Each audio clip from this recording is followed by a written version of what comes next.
I made a video a while back stating how I once lived in London Bridge, and when the London Bridge attacks happened, my friend was walking up the road and had to help a lady covered in blood into a nearby pub and get the landlord to lock the door. Now, when I went back to work after knowing that many people had had their throats slit, I remember there was a conversation in the office that many people were worried about Muslims because of some of the mean things that were being said on social media. Now, that was one of those glitch in the matrix moments for me that woke me up to the folly of liberalism. I mean, it's not nice that people are saying unkind things to Muslims, but it's hardly the big issue here. I mean, the blood isn't even dry yet from people having their throats slit by Islamic terrorists. And since that time, I've seen that dynamic play out again and again, whether it's a terrorist attack or otherwise. In fact, we're seeing that play out right now with Keir Starmer's response to the Southport stabbings. The story is no longer 3 children that have been murdered, as well as many more brutally attacked. The story is the evil far-right rioters that followed it. And personally, I think that's exactly what the establishment wants. It doesn't want you to ask the tough questions, such as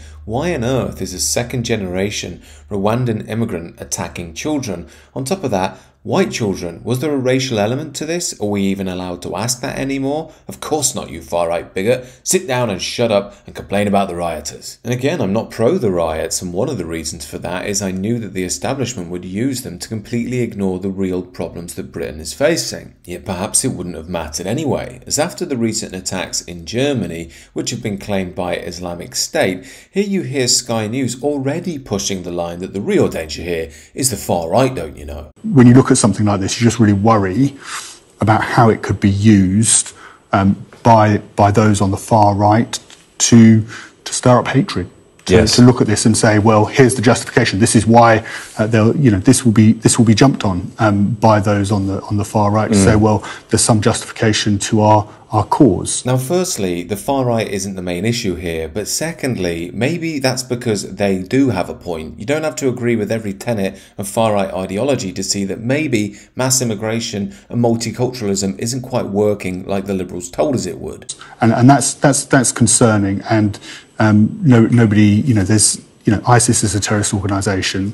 This is plainly being treated as a terrorist attack, as it should be, and the police and authorities should be able to do their work and bring the perpetrator, whoever it might be, to justice. All this is the Liberal establishment, as always, trying to wrestle back control of the narrative, and they fail to see every single time the reason why the right is resurgent across Europe is because they don't do anything about it. They never deal with the fundamental issues. They just gaslight the public, call you all evil, and then it happens again and again and again. You know what, Yasmin, I saw on social media earlier people saying, what did this person look like? Now, were they asking to do a public service so people keep an eye out if they are still at large, or were they up to no good? You hear that? You can't even ask what the attacker looked like. You're not allowed to notice any patterns. You're not allowed to see if it was Islamic extremism, which has been plenty of in Europe. All of that is evil. These people are sociopaths. But don't worry, I'm sure that great political thinker Yasmin Alibi Brown will come out with some words of wisdom. And